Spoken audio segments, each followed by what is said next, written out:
Hello, I'm Lynn Bondurant, your host for our series 25 Years of Progress. Our subject is some of the NASA activity during a quarter century. In this 9th episode, we cover 1974, 1975, and 1976. To put 1974 in perspective, that is the year more than 20,000 persons die of smallpox in India. And at NASA, in 1974, progress continues, including work on communication satellites, airplane crash tests, and solar energy. It's called ATSF.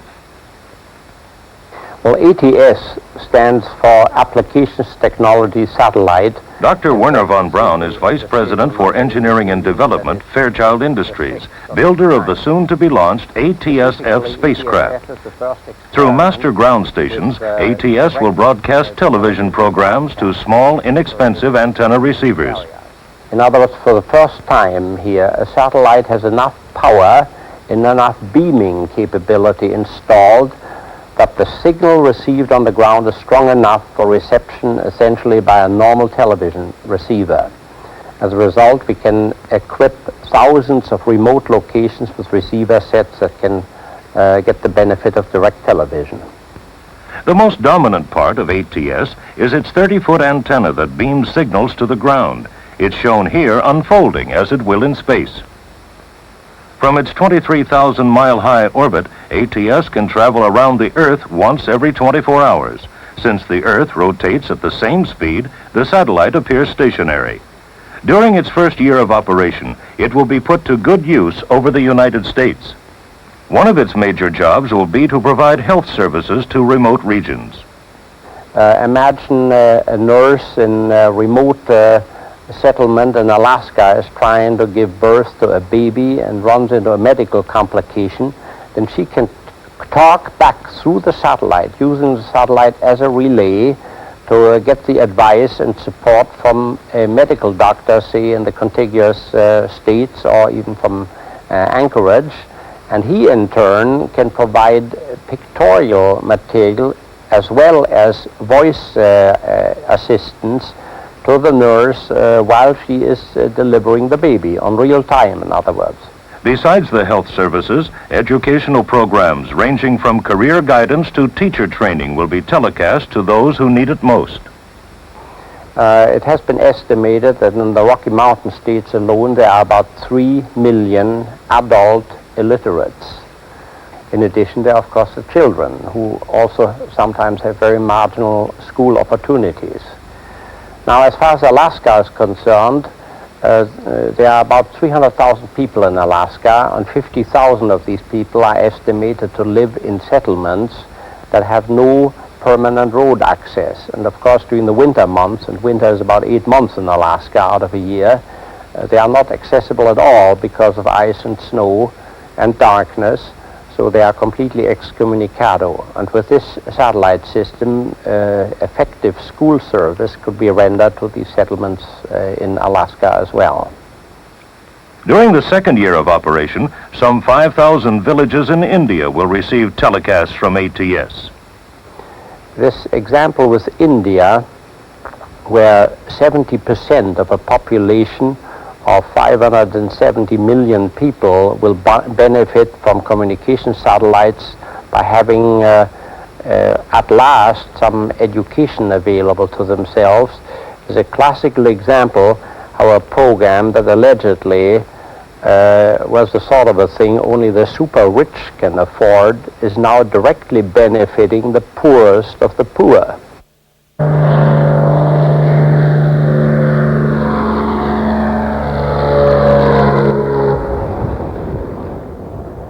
In a joint project with the FAA, NASA is beginning a light aircraft crash safety program at the Langley Research Center in Virginia.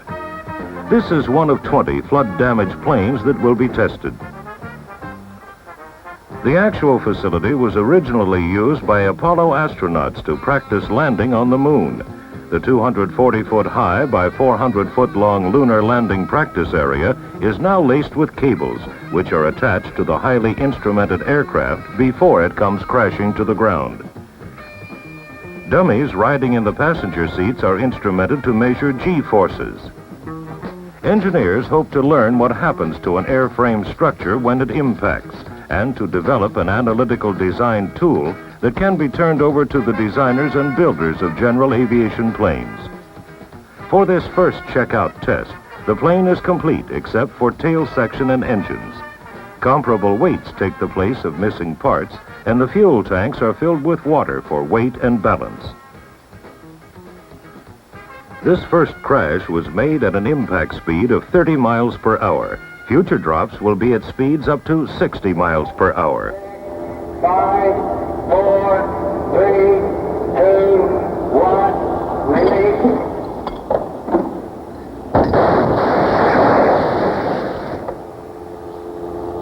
Here you can see some of the resulting damage, most of which was confined to the nose and underside of the aircraft. Crash worthiness tests like these may one day lead to the design of lightweight aircraft that can absorb much of the impact energy of a crash and hopefully reduce fatalities.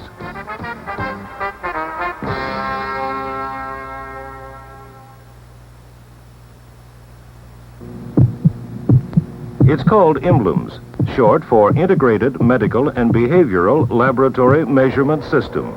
It was designed to medically monitor the well-being of astronauts on distant space flights. The system will use computers, modern communications, and advanced medical instrumentation to transmit information on a patient at a remote site to doctors many miles away. This will enable physicians to diagnose conditions and prescribe treatment to trained paramedics on the scene.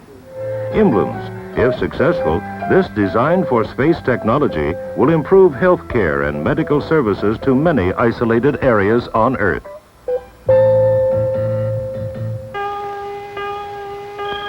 In just 3 days, the sun delivers to us as much heat and light as would be produced by burning the Earth's entire oil and coal reserves plus all the wood of its forests. Dr. Harrison Schmidt, former astronaut and now NASA's Assistant Administrator for Energy Programs. The big advantage to solar heating and cooling is that there are no fuel costs. That through the years, once it is installed, the primary source of energy is the sun, and only modest amounts of other types of energy are needed in those few times when the sun is not shining and we cannot provide enough stored energy to operate the system. This is an experimental solar house at NASA's Marshall Space Flight Center in Huntsville, Alabama. Unlike most houses, energy from the sun is used to heat and air condition. This reduces that large portion of most utility bills that go to pay for getting energy from the utility source to the home. Here's how the collectors on the roof of the solar house work. Water-filled tubes inside the solar panels absorb the sun's heat, using it for direct hot water heating and to operate an absorption refrigeration unit for cooling. Now let's move into the house itself and see what's going on in there. As we come into the solar house, we see a standard air conditioning unit, absorption type air conditioning unit, and a heating unit for winter use. In the next room, we have something that you normally wouldn't see in a house. We have a bank of instruments that is recording the information from a variety of sensors that are part of our engineering evaluation. For example, here we're seeing a printout, a graph of the amount of solar energy that is hitting the plate collectors on the roof. NASA continues to advance science and engineering on a wide front in 1974. To put the following year, 1975, into historical perspective, that is the year construction begins on the Alaskan oil pipeline. A woman from Japan is the first woman to climb Mount Everest.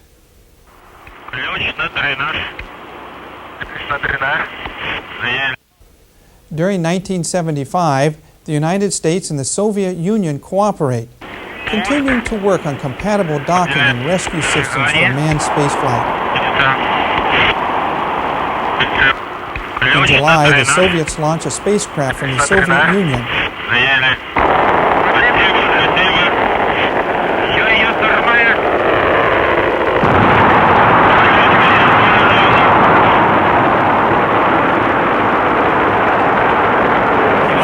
launches an Apollo craft from Florida. 9, 8, 7, 6, 5, 4, 3, 2, engine sequence start. 1, 0, launch commit. We have a liftoff. All engines building up thrust. Moving out. Clear the tower. Roger, power clear. Roger, Tom, you got good thrust on all engines. You're right on the money. 30 seconds, we're on the way. Here he comes, just above the docking module. Looks real pretty. The two ships rendezvous and dock in space, spending 2 days together, Good show. exchanging crews and experimenting. I'm approaching Soyuz. Oh, please don't forget about your engine. Less than 5 meters distance. 3 meters. 3 meters. 13 meters. 1 meter.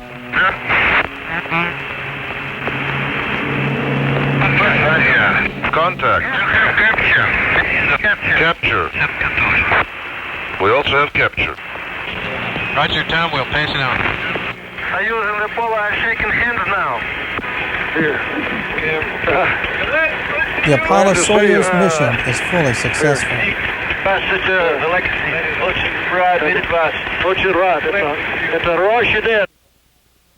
Work continues on Space Shuttle development and other NASA work progresses. Clear alarm at this time. This is command transmitted to the first of a series of contiguous commands. These scientists and engineers are giving commands to the Pioneer 11 spacecraft 500 million miles away. It is now hurtling toward the planet Saturn on the second leg of its mission. Pioneer Project Manager Charles Hall of NASA's Ames Research Center. Here is Jupiter and the 5 innermost moons of Jupiter. And on this board here is shown a projection of the trajectory that Pioneer 11 followed as it approached Jupiter. So Pioneer 11 came along here, underneath Jupiter, around and back, and went out in this direction. And why were scientists interested in studying Jupiter? Well, for one thing, we know that Jupiter has a very strong magnetic field, much like the Earth, and to date, it's the only other planet that has a magnetic field. As a result, it also has radiation belts like the Earth. Again, we know of no other planet today that has that. Next stop, Saturn. After traveling another 1.5 billion miles, Pioneer will arrive in the vicinity of the giant ringed planet in late August 1979. As the 570-pound spacecraft dives between Saturn's rings, it will come within 4,000 miles of its surface. The rings orbit Saturn out to a distance of 170,000 miles and could be made up of rocks ranging in size from pebbles to huge boulders. 3,000 miles range to go. CRT displays look good. This research pilot is simulating a landing of the reusable Space Shuttle. The shuttle is a cargo-carrying combination, spacecraft and aircraft, able to carry large payloads to and from Earth and space 100 times or more. It's scheduled for use in the early 1980s. One of the men who'd like to fly the shuttle is astronaut Joe Engel. Here at the Space Division of Rockwell International in California, he describes a full-scale mock-up of the big craft. What we think of as the airplane part of the shuttle, which is what you see right behind me, is 122 feet long. That's about the same size as a DC-9.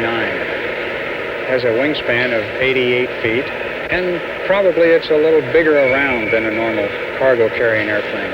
A typical mission starts with a vertical launch. After use, 2 solid rocket booster engines are jettisoned and recovered by parachute. Once in Earth orbit, the shuttle will conduct experiments or rendezvous with satellites, whatever the mission is.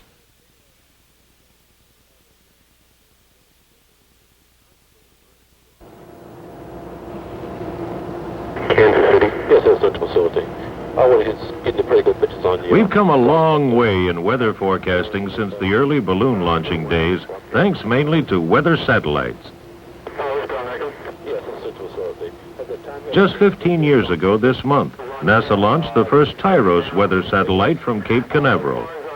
The views of Earth were pretty rudimentary compared to today's high-quality pictures. but they proved that routine global weather observation by satellite was possible. With each succeeding one, these weather sentinels have become more and more sophisticated. Here, the synchronous meteorological satellite. 2 are already in orbit, with a 3rd scheduled for launch this fall. Besides transmitting cloud cover pictures every 30 minutes, day and night, SMS can receive and send environmental information from thousands of manned and unmanned data collection platforms, located at sea, in rivers, lakes, and on land. The synchronous meteorological satellite pictures are made into film loops daily at the World Weather Center near Washington, D.C., to show cloud movement over oceans and land masses. Meteorologists are hopeful that this kind of information will give them clues to the weather conditions that, for instance, cause tornadoes and other fast-moving weather systems.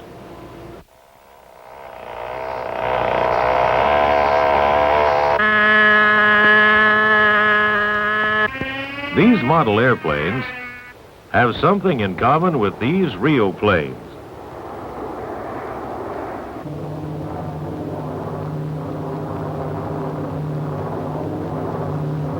They are all part of a NASA research program to learn more about vortices, tornado-like patterns of air that trail behind the wings of airplanes, causing varying degrees of turbulence.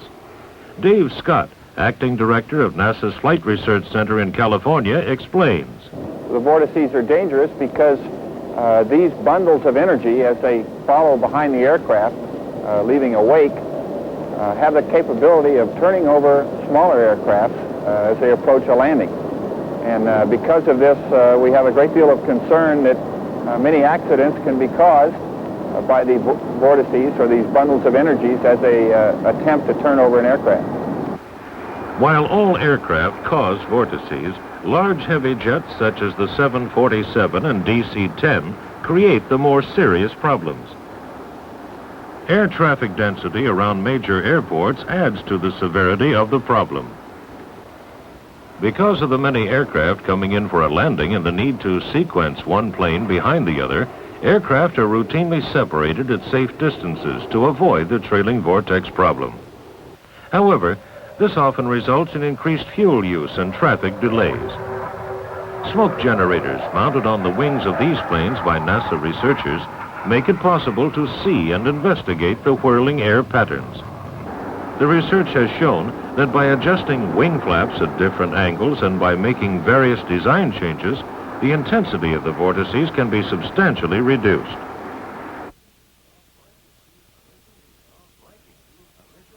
Viking, a mission to soft land 2 1,200-pound spacecraft like this on the surface of Mars and search for life there. Launched separately on August 11th and 21st, the Viking spent nearly a year traveling to Mars, with the first arriving in mid-June 1976 in preparation for a July 4th landing. Once at Mars, the spacecraft are placed into orbit around the planet. The orbiter's onboard cameras begin methodically photographing potential landing sites to make sure they are safe. The lander is then commanded to separate from the orbiter and starts its 6-hour descent through the Martian atmosphere.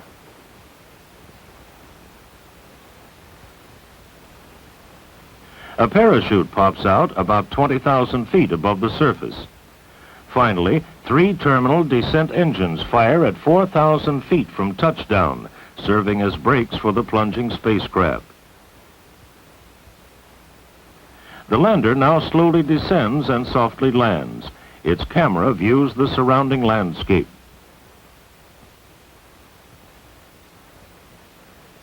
The place we want to land is in the northern hemisphere. Now I'm going to tell you about the reasons for this. The first site is here. It's called Chryse.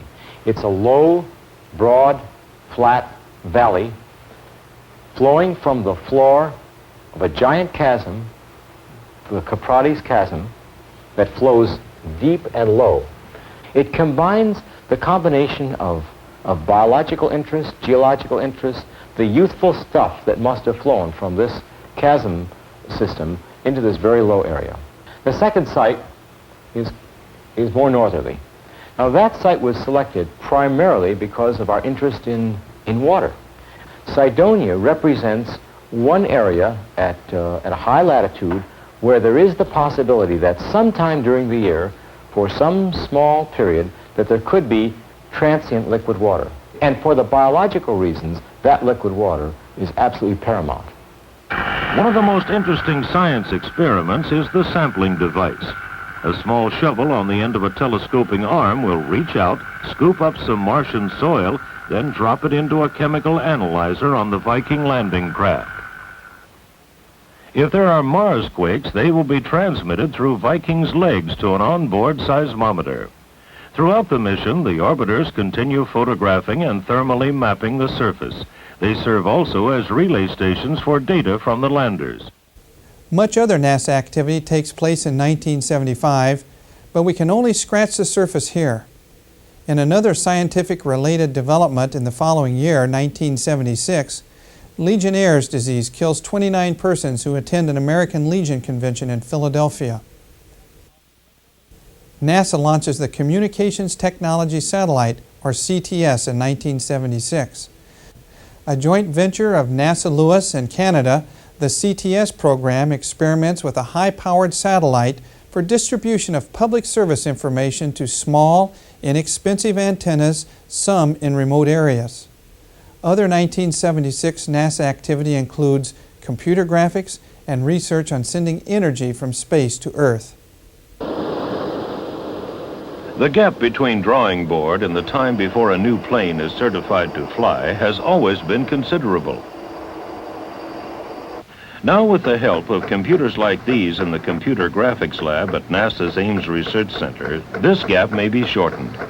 The computers, some capable of three-dimensional visual displays, are available to help researchers deal with a wide range of problems before going to the expense of building a plane or even a wind tunnel model.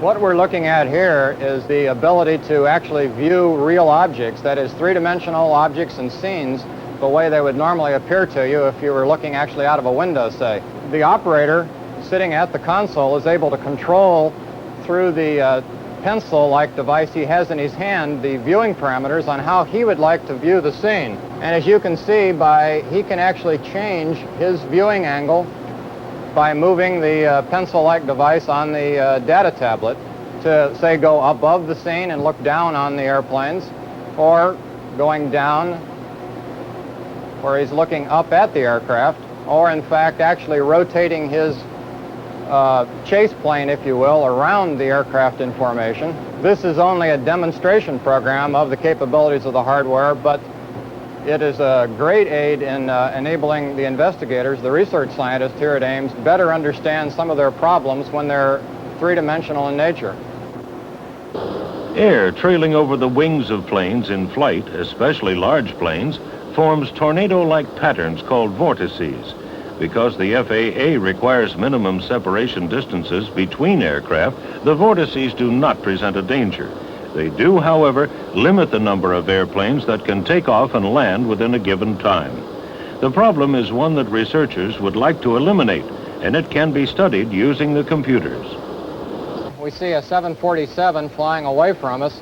The researcher has positioned some vortexes at the various places that they are created in an aircraft. Notice the flaps, the ends of the wings.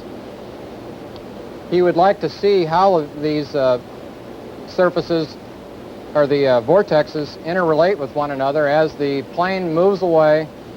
You can see the vortices on the back wings move clear down underneath the airplane.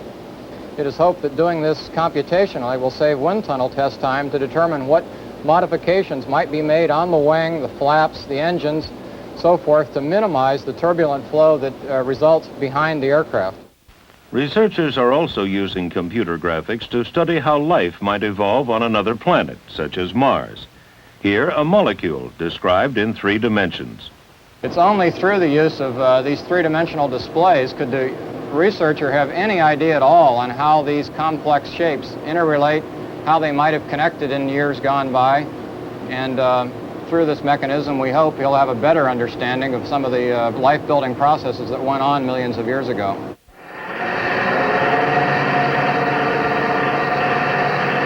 This is NASA's Goldstone tracking station near Barstow, California. Normally used to communicate with interplanetary spacecraft, the big 85-foot Venus dish, as it is called, is now also serving as a research tool to study the problems of beaming converted solar energy from a satellite in space back to Earth, where it can be reconverted to electricity. For the test, the 85-foot antenna represents an energy satellite. From its vantage point in space, it would collect and convert sunlight energy into electricity. A mile away, a 25-foot high set of receiver panels called the rectenna plays the role of a ground station. Made of aluminum, the more than 4,500 small rectenna elements are T-shaped and about 4 inches long. They work like a TV antenna to gather and filter the microwave energy, converting it to electric current that could be fed directly to a utility. On a hillside beneath the receiver tower, a bank of 17 lights begins flickering on, reaching full intensity as the power increases. The lights go off and on as the big antenna tilts up and down and swings right and left. Now on the rectenna, now off.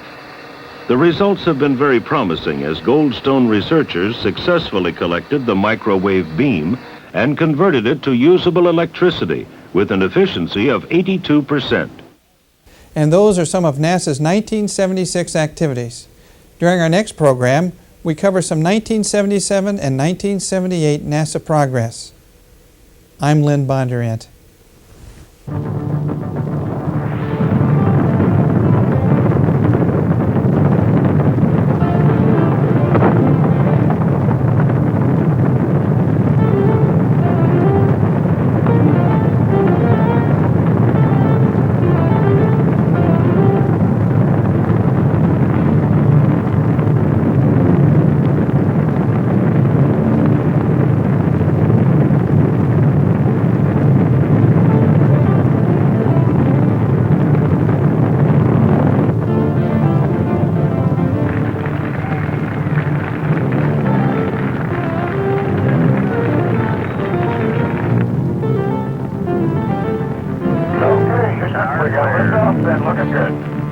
Roger, Columbia, on a roll.